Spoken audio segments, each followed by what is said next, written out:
Bom, estamos aqui reunidos mais uma vez para o estudo do livro Dogma e Ritual de Alta Magia, desta feita os capítulos 14 e 14 do Dogma e Ritual, que tem nomes idênticos, né? As transmutações. Em resumo, nós vamos falar sobre o perispírito, o corpo astral, licantropia, as transformações por simpatia, a transmutação, propriamente dito na parte do ritual, falando sobre a enganação, a fascinação e a mudança elementar, né? Ou a transmutação propriamente dita. É uma palestra muito simples, onde a gente vai fazer algumas abordagens, e aí eu vou trazer um pouco do conhecimento acerca do espiritismo, para que a gente possa entender um pouco do que viria a ser esse fenômeno da transmutação, da transformação dos organismos em outras formas, né? Enfim, e dar um pouco da ideia geral do processo, e você percebe que existem germes dentro daquilo que Levi coloca acerca do que viria a ser essa transmutação, né? E ele dá muitos exemplos, eu acho até que ele se excede nos exemplos para poder explicar algumas coisas, mas eu entendo que se fazia necessário naquela época dar vários exemplos, porque não se existia o conhecimento que hoje se existe, né? O espiritismo estava nascendo, a própria sociedade teosófica estava se formando, então o conhecimento dos corpos, como nós temos hoje, não era tão amplamente difundido no Ocidente, no Oriente sim, mas no Ocidente nem tanto, e portanto carecia de uma explicação e através de vários exemplos para poder ele explicar e tentar arranjar um pouco do entendimento do que viria a ser essas transmutações, né? Primeiramente, nós vamos passar pela definição de o que é o perispírito, né? E essa definição é de o Livro dos Espíritos, da questão 93 à questão 95, aonde você tem a definição do que viria a ser o perispírito, ou o corpo astral, para algumas tradições. O perispírito, propriamente dito, vive a descoberto, ou como pretendem alguns, envoltos por alguma substância. O espírito é envolvido por uma substância que é vaporosa para ti, mas ainda bastante grosseira para nós. Suficientemente vaporosa, entretanto, para que ele possa elevar-se na atmosfera e transportar-se para onde quiser. Aqui, obviamente, a pergunta, né, de Kardec, porque o Livro dos Espíritos é formado deste jeito, né, das perguntas de Kardec ao Espírito de Verdade, e a resposta, né, por conseguinte, e depois o comentário, né? Como a semente de um fruto é envolvida pelo perisperma, o espírito propriamente dito é revestido de um envoltório que, por comparação, se pode chamar de perispírito. É a nomenclatura, né, propriamente dita do espiritismo acerca desse invólucro do espírito, né, esse invólucro semimaterial de substância vaporosa que tanto sofre influências do meio material como sofre influências do espírito, ou seja, ele tem uma natureza intermediária que consegue interagir entre os dois ambientes, né? De onde tira o espírito o seu envoltório semimaterial? Do fluido universal de cada globo. É por isso que ele não é o mesmo em todos os mundos, passando de um mundo para o outro. O espírito muda de envoltório, como mudais de roupa. Ou seja, é um entendimento aqui, né? E a gente já falou sobre isso, sobre o fluido cósmico universal, que viria a ser esse fluido cósmico universal. E o perispírito nada mais nada menos é do que uma transformação desse fluido cósmico universal para que o espírito possa interagir com a matéria apropriada de cada globo. Ou seja, em cada dimensão que o espírito se encontra, né? Em cada mundo que o espírito se encontra, ele vai usar um invólucro semimaterial adaptado às condições daquele mundo, ou seja, num mundo mais elevado que o nosso, a gente vai ter um envoltório semimaterial apropriado para lidar com a matéria daquele mundo, né? Assim como o nosso não vai conseguir interagir, o nosso perispírito atual não conseguiria interagir com matérias mais rarefeitas, digamos assim, né? Dessa maneira, quando os espíritos de mundos superiores vêm até nós, tomam um perispírito mais grosseiro, é necessário que eles se revistam de nossa matéria, como já dissemos. Ou seja, quando um espírito de uma esfera mais elevada vem ao nosso plano, é preciso que ele se revista, né, da matéria do nosso mundo para poder conseguir interagir com o nosso mundo. Senão, ele não vai conseguir interagir com o nosso mundo. O envoltório semimaterial do perispírito tem formas determinadas ou pode ser perceptível? Sim. Uma forma ao arbítrio do espírito. E é assim que ele vos aparece algumas vezes, seja nos sonhos, seja no estado de vigília, podendo tomar uma forma visível e mesmo palpável. Eu acho que este é o ponto aqui mais importante para esse estudo, para esse capítulo, é exatamente esta questão aqui, né? O envoltório semimaterial do espírito tem formas determinadas e pode ser perceptível? Sim. Uma forma ao arbítrio do espírito. Ou seja, é o espírito que determina a forma que esse perispírito vai tomar. Isso é um ponto muito importante para os próximos passos que nós vamos dar aqui no entendimento desse capítulo. E é assim que ele vos aparece algumas vezes, seja nos sonhos, seja no estado de vigília. Podemos tomar uma forma visível e mesmo palpável. Isso daqui também é outro ponto importante, podendo tomar uma forma visível e mesmo palpável. E aí aqui, né, tem um resuminho, né, uma imagem que eu encontrei estudando um pouco sobre o tema, né, que é o corpo astral é igual ao perispírito, ou seja, o conceito é o elo intermediário entre o corpo e o espírito, o corpo dos desencarnados, ou seja, aqueles que já faleceram, né, não tem mais o corpo físico, mas ainda tem o perispírito. E com esse perispírito, ele pode interagir com o mundo material, porque o invólucro do espírito, ele é semimaterial. Então é importante que nós possamos entender isso, que nós temos o corpo físico, nós temos o perispírito e nós temos o espírito. O espírito, ele é de uma substância muito rarefeita, muito vaporosa, a tal ponto das pessoas apartarem ele como se ele não fosse material. Na verdade, ele é alguma coisa, né? Mas eu não poderia dizer que ele é matéria, porque ele não é da forma como nós entendemos. Mas ele é alguma coisa capaz de se densificar de tal forma que pode interagir com essa substância semimaterial que viria a ser o perispírito e, consequentemente, interagir na matéria através do perispírito. Como os desencarnados não têm mais o corpo físico, ele não interage com a matéria através do corpo físico, mas assim através do perispírito.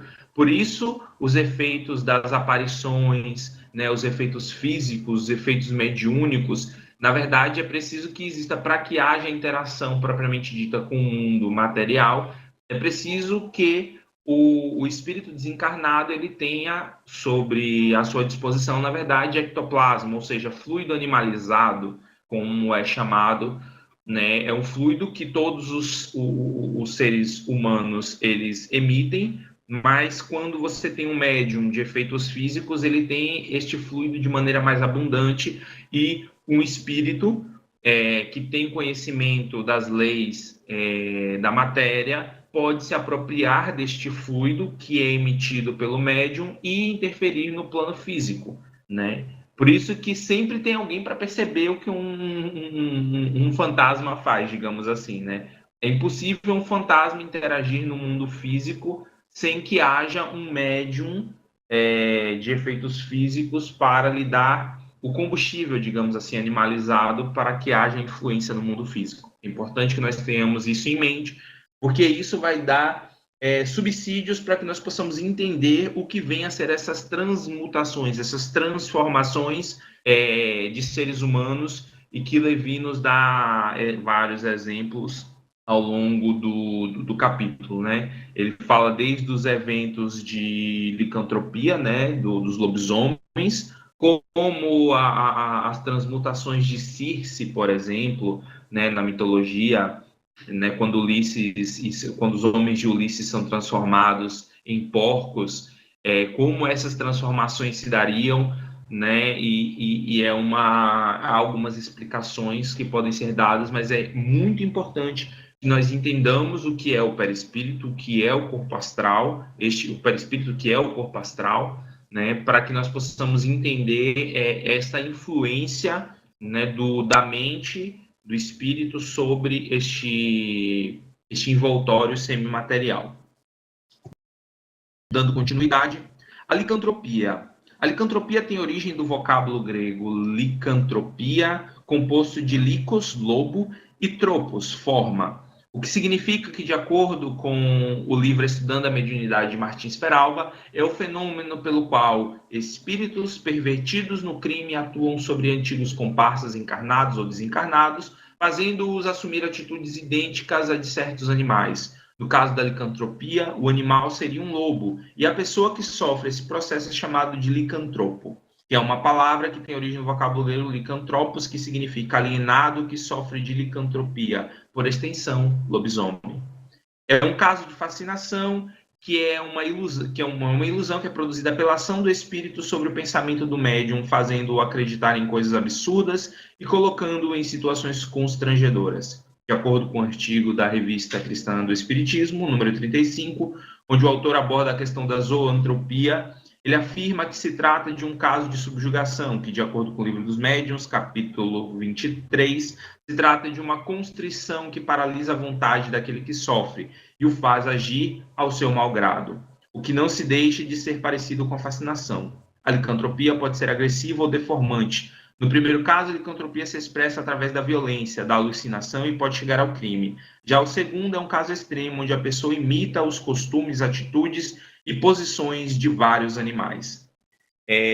Neste processo aqui, isso aqui é uma definição, né, de um site de estudo espírita, onde é colocado como funciona o processo de licantropia.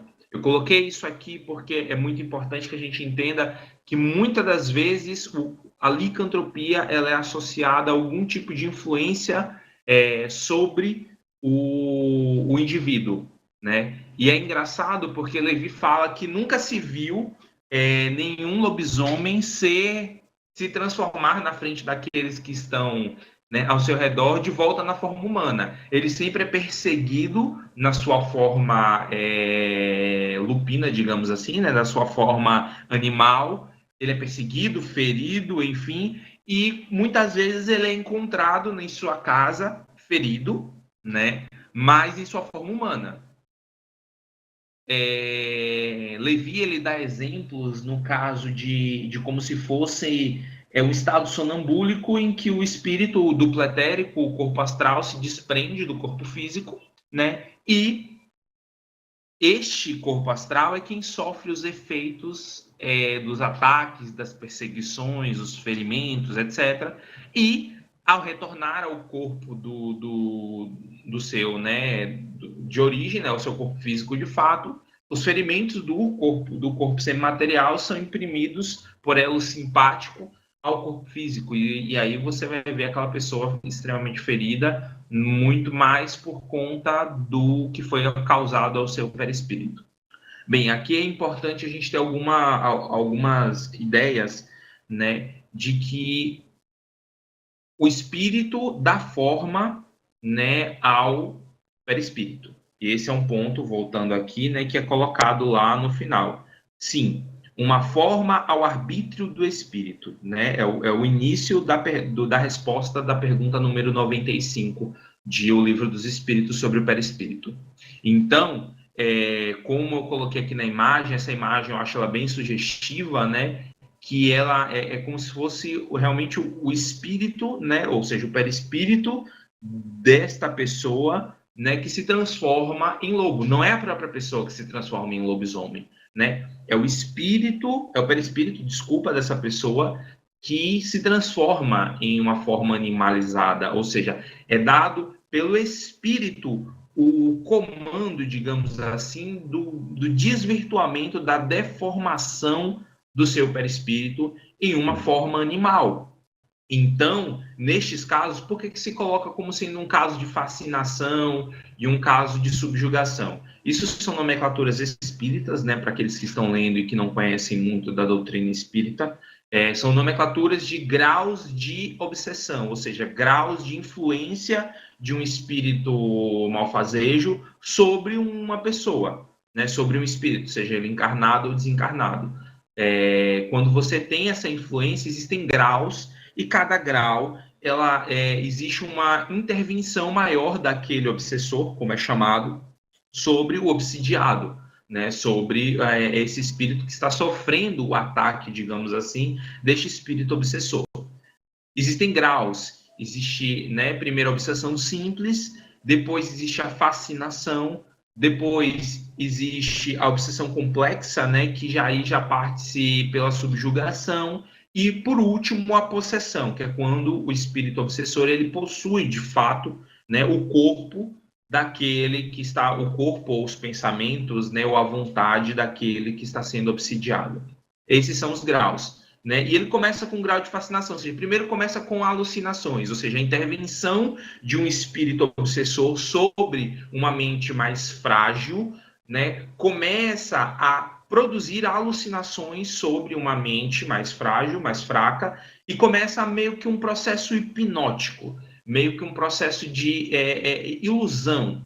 E aquele indivíduo passa a acreditar naquela ilusão, né? É preciso também que tenha autorização daquele que sofre a obsessão para que a obsessão se instale, né? Normalmente são pegados os pontos fracos do indivíduo para que a obsessão se instale. Então, quando você tem um processo de licantropia, primeiro passa-se pelo processo de ilusão, né? A pessoa passa a acreditar que é aquela coisa, que é aquela forma, e ela passa a ter comportamentos adequados àquela forma que é propiciada pelo espírito obsessor. E aí, por último, existe a subjugação, ou seja, que é quando o espírito obsessor começa a subjugar a vontade do obsidiado. Né? Este é um processo mais complexo, mais profundo, onde existe uma simbiose de pensamentos entre os indivíduos, e aí ocorre, por muitas vezes, a deformação do perispírito, né? Aí que passa a deformação, a acontecer de fato a deformação do perispírito e a transformação em uma forma animalizada.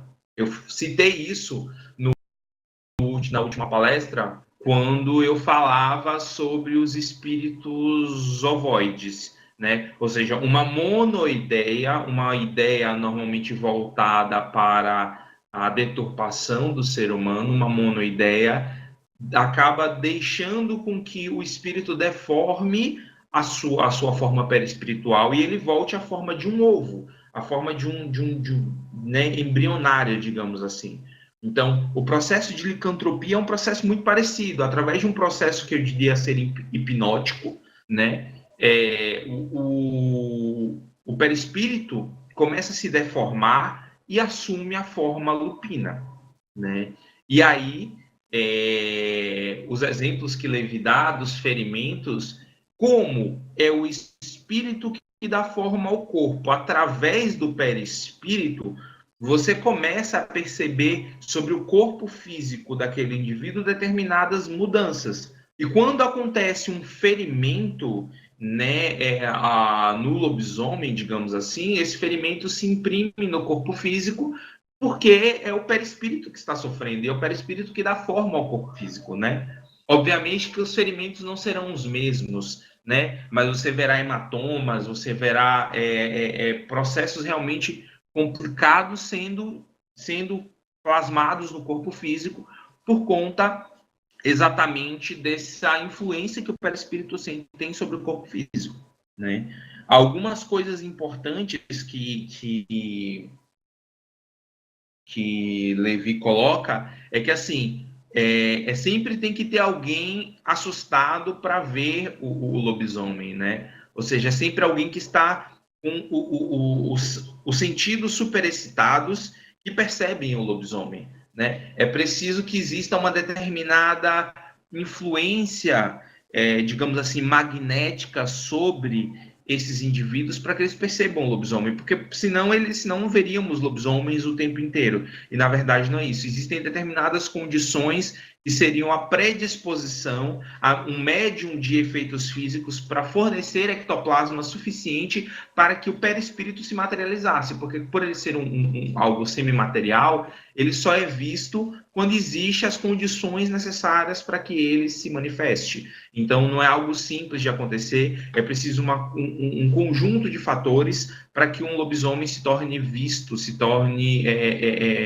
visível, né? A não ser que exista um médium de evidência que consiga perceber né, as formas do plano espiritual. Mas isso é algo bem, bem difícil de acontecer, né, principalmente nos nossos dias, né, a gente não tem tantos eventos assim que digam, né, que os lobisomens de fato existem, porque existia de fato uma cultura na Idade Média, né, e posteriormente nas idades, né, muito próximas à Idade Média, e que existia esse entendimento, né, de que existiam essas formas, e isso acaba impressionando os sentidos físicos daqueles que observam, né? Assim como os demais elementais, os demais seres, né, do plano espiritual, que só são vistos sob determinadas condições, em determinados rituais, onde normalmente existe um fluido animalizado, um fluido humano ali, né, que dá vida a estes, que dá vida não, que dá corporificação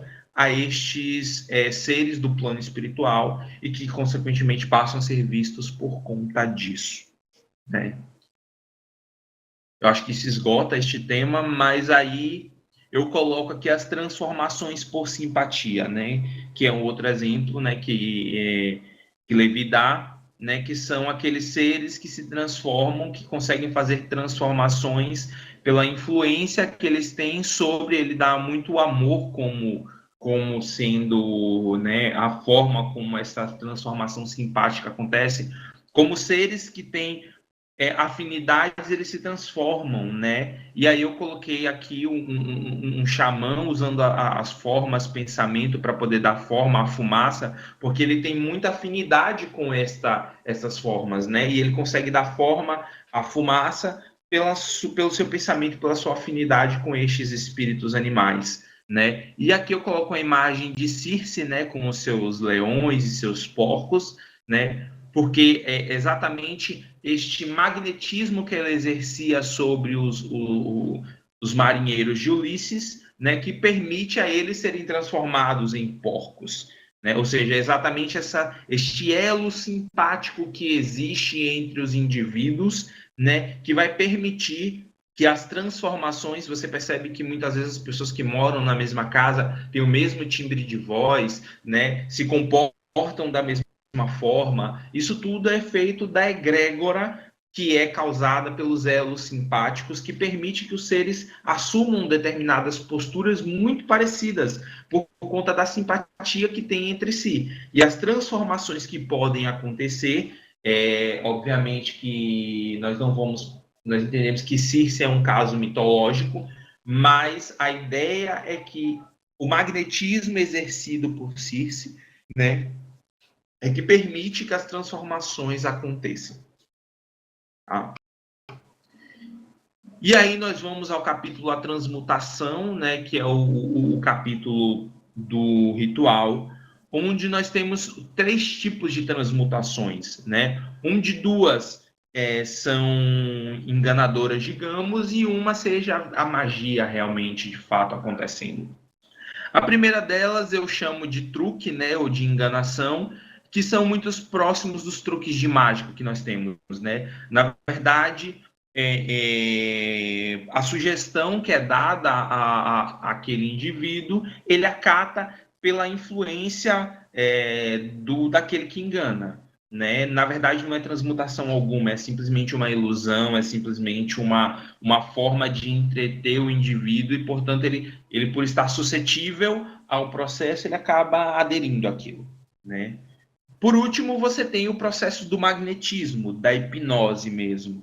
Né? E, inclusive, ele dá um exemplo de que se Apolônio de Tiana fosse vivo, né, e ele dissesse que os seus discípulos precisavam beber, quando toda vez que eles bebessem um vinho em honra dele. Obviamente, ele faz uma alusão aí a Cristo, mas ele coloca realmente o Apolônio de Tiana como figura, né, para poder não ser perseguido, digamos assim, né, pela igreja.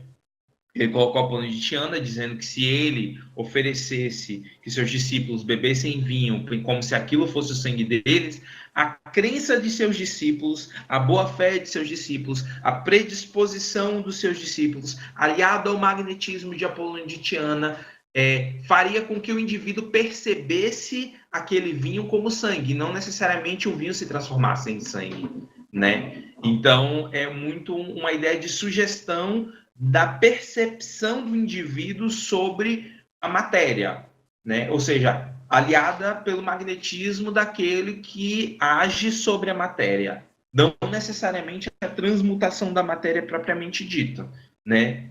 E por último, você tem a transmutação propriamente dita, a transmutação que os alquimistas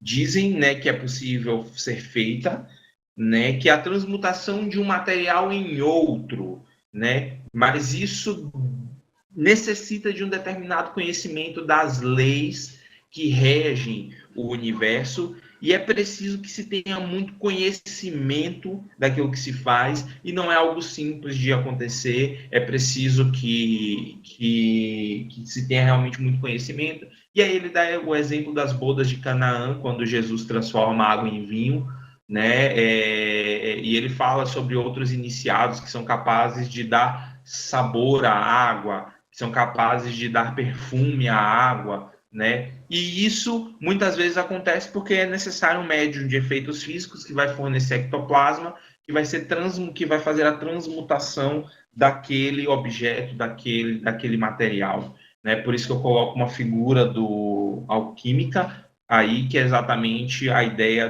da transmutação que os alquimistas buscavam, né, que era transformar o chumbo em ouro. A gente sabe que transformar o chumbo em ouro não necessariamente é o metal chumbo no metal ouro, mas é realmente um entendimento de que essa transmutação é possível nos diversos planos de existência, mental, físico e espiritual. Bem, é isso, né? Eu resumi bastante porque Levi ele dá muitos exemplos, ele é bem detalhista, mas eu quis trazer um resumo geral e eu espero que tenha sido aí de bom proveito e de bom ouvido para entendermos esse processo do que viria a ser a transmutação, né? E está aberto, né, para que você, Aren, possa fazer as suas observações acerca da palestra. Bom, ótima palestra, muito boa mesmo. Você expandiu alguns dos conceitos que você trouxe, toda uma base anterior através do espiritismo e expandiu a ideia a noção de licantropia especificamente para exemplificar todo o conceito do capítulo. Ficou muito legal, ficou bem fluido e bem compreensível o conteúdo do capítulo. Eu não tenho muito a acrescentar. Eu acho uma pena que o Leon não esteja aqui para comentar. Eu acho que a fala dele poderia ser bem interessante, provavelmente seria. É interessante perceber que da parte do ritual, de fato, o que ele fala é hipnose. Hipnose é basicamente sugestão. Você sugere a uma pessoa que esteja suscetível a receber a sua sugestão que ela faça ou que ela acredite em alguma coisa. Inclusive, dormir e se colocar em estado de sono em que você é mais influenciável à sugestão, que é o estado do sono hipnótico. E para que isso aconteça, é necessário que você tenha uma postura de confiança naquilo que você está fazendo, que você transmita essa confiança para a pessoa que você pretende hipnotizar. É preciso que a pessoa creia em você, para que o que você disser tenha valor de verdade para ela. E com isso você consegue fazer todo tipo de coisa. Você consegue fazer a pessoa perceber o que você quiser que ela perceba, ou omitir qualquer percepção que você queira omitir. Através da hipnose você pode fazer uma pessoa, você pode ferir uma pessoa sem que ela sinta dor, porque ela simplesmente anula essa, essa, esse sentido, quando você sugere a ela que esse sentido seja anulado. E é uma área muito interessante, mas no fim das contas é a crença da própria pessoa daquilo que ela está ouvindo. É sugestão. Tem uma dúvida que eu fiquei enquanto você falava sobre obsessão.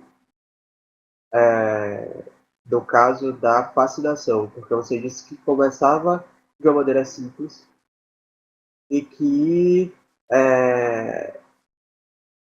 o obsessor criava alucinações para o obsediado. Mas eu fiquei na dúvida porque a obsessão por fascinação nesse caso me parece uma coisa mais simples. E existe uma diferença, eu queria saber se você realmente quis usar a palavra alucinação, porque existe uma diferença entre alucinação e delírio. A alucinação é quando você tem uma percepção sensorial de alguma coisa no ambiente que não está naquele ambiente. Quando você de fato vê uma coisa que não existe, ou você ouve uma coisa que não está soando no ambiente. Isso é a alucinação. É a percepção sensorial de um objeto do ambiente que não está de fato naquele ambiente. E o delírio é quando você cria uma narrativa explicativa sobre qualquer coisa que foge à realidade, ou que pelo menos foge ao entendimento funcional da realidade. Muitos delírios são criados para explicar alucinações, mas eles são coisas diferentes, eles podem acontecer de maneira dissociada. Por fim, isso me lembrou, apesar de que o próprio Levi, como você disse, dá muitos exemplos no capítulo, mas isso me lembra o caso dos estigmatas, e de como,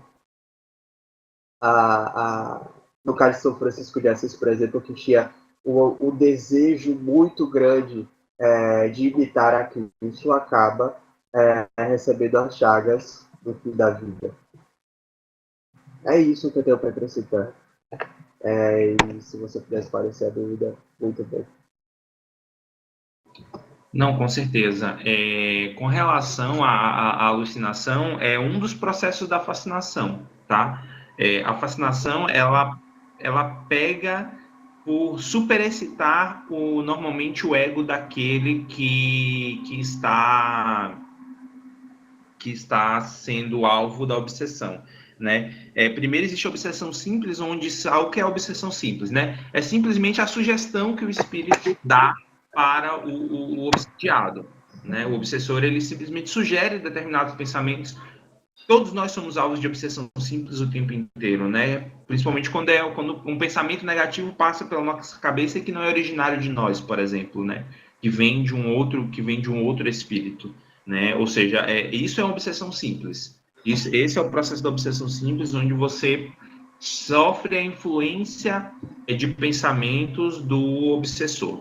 O processo de fascinação, você passa a aceitar a realidade que lhe é imposta por esse espírito obsessor. Você passa a ver coisas onde elas não existem, você passa a crer que você é mais do que... Eu acho que seria um misto das duas situações, tá? Tanto do delírio, né, que você cria uma narrativa para determinadas coisas, mas também de ver coisas onde elas não existem. De ver, por exemplo, a questão de um sentido de perseguição, por exemplo. Né? Você vê sombras lhe perseguindo o tempo inteiro e, na verdade, aquelas sombras não existem. Não, na verdade, aquilo não está acontecendo. Não é algo que faz parte da realidade. Né? Você vê pessoas, você vê situações, isso é o processo de fascinação. Né? Quando você parte para a subjugação, a sua vontade já não lhe pertence mais, na verdade. Né? Você está simplesmente como uma marionete do obsessor. Né? E o processo de possessão é quando o obsessor age por você propriamente dito. Ele realmente, que é o caso dos possuídos de fato, né? Que mostram, né? Por exemplo, o filme Exorcista, vamos colocar assim, né? Mostram pessoas que são realmente possuídas por espíritos e o espírito age sobre o corpo do possuído, né? É um processo ainda mais complexo, mas o processo de fascinação porque o próprio nome já diz, né? É mais ou menos esse encanto, né? Que é exatamente o processo, seria a definição de encantamento, né? De um espírito, né? De obsidiado. Ele realmente passa a enxergar coisas que não existem e ele passa a estar muito mais suscetível às influências do obsessor. Né? E que isso permite depois o processo de subjugação. Então, a fascinação, sim, ela engloba tanto o processo do delírio, como também o processo de ver coisas onde elas realmente não existem. O processo realmente alucinatório. Entendi. Muito obrigado. Nada. Eu entendo que realmente esse texto ele é bem pertinente, na verdade, porque ele fala, ele é ele coloca Sefer Lunai, né? Ou seja, o livro da lua. Ou seja, porque a lua ela remete exatamente ao plano astral, ao plano das ilusões, né? Onde você está sujeito realmente às imagens, né? Ao que não é real propriamente dito, né? E é exatamente a esfera de atuação, né, desse processo de licantropia. É isso. Quer acrescentar mais alguma coisa? É só isso. Então, agradeço a paciência, né, a participação.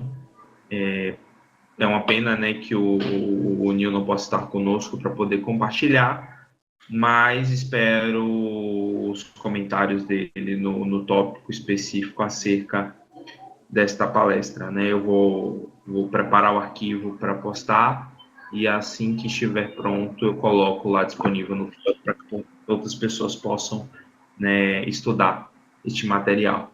Né? Muito obrigado, uma boa noite e até a próxima. Boa noite.